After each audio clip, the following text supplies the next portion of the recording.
Alain Marceau, ancien juge antiterroriste, ancien député Les Républicains, a fait cette intervention sur BFM TV pour nous expliquer, à nous les médias et aux hommes politiques, qu'on est dans le déni et qu'on n'arrive pas à nommer l'ennemi. Que ce soit les journalistes dans ce pays comme nos responsables politiques, pas un seul en 2 jours a dit qu'en étant présent d'attentats islamistes. Est-ce que vous avez l'impression que les hommes politiques et les médias ont du mal à parler de terrorisme islamiste et qu'ils ont tendance à se cacher derrière le fait que c'est des déséquilibrés parce qu'il y a un tabou autour de ça? Un petit peu quand même, hein.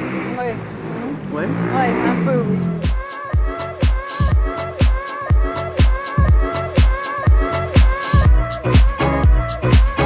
Je pense qu'on a juste peur des mots, je ne sais pas pourquoi, pour être politiquement correct. J'aurais dit que c'était plutôt l'inverse, c'est qu'en général on appuie plutôt sur, on a tendance à tout de suite dire qu'il y aurait un côté peut-être un peu musulman avant d'avoir même les preuves de l'inverse. Alors pourquoi c'est dangereux à votre avis de ne pas nommer les choses correctement?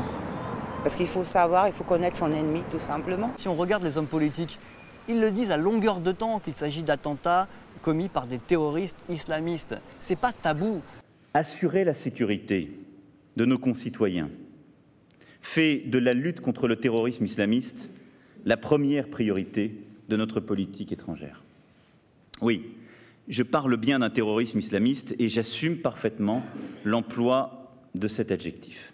Non seulement Emmanuel Macron le dit tout le temps que c'est du terrorisme islamiste, mais même son prédécesseur François Hollande, après les attentats de Nice, il avait dit « C'est toute la France qui est sous la menace du terrorisme islamiste. » Vous vous rappelez de l'attaque à Marseille, quelqu'un qui est rentré dans un abribus avec une voiture? Oui. Ça a fait un mort. Oui. Et les médias parlaient d'un déséquilibré. Florian Philippot nous dit « Soutien avec Marseille, nouvelle victime de la déséquilibrite ambiante pensée pour les victimes ». En gros, ce que dit Florian Philippot, c'est « Les médias, ça y est, vous nous dites que c'est un déséquilibré parce que vous n'osez pas dire que c'est un terroriste islamiste ». J'ai plutôt l'impression qu'ils sont francs et transparents avec ça. Non, pas du tout. Je travaille dans la santé mentale et je sais qu'il y a les deux. Il y a les personnes qui sont vraiment enrôlées par Daesh et qui, eux, ne sont pas si déséquilibrés que ça parce qu'ils ont quand même de la planification, etc. Et il y a les personnes, ça alimente leur délire, mais parce qu'ils ont déjà des problèmes à la base, quoi. Il n'y a rien qui prouve que c'est un terroriste islamiste, si ce n'est qu'il avait un nom à consonance arabe. Mais nous, les médias, on ne peut pas, parce que quelqu'un a un nom arabe, dire que c'est un terroriste islamiste, évidemment, s'il s'agit d'un déséquilibré. On est d'accord, il ne faut pas s'avancer. Est-ce qu'on est d'accord là-dessus? On est d'accord. D'accord. Donc, oui, on voit rien.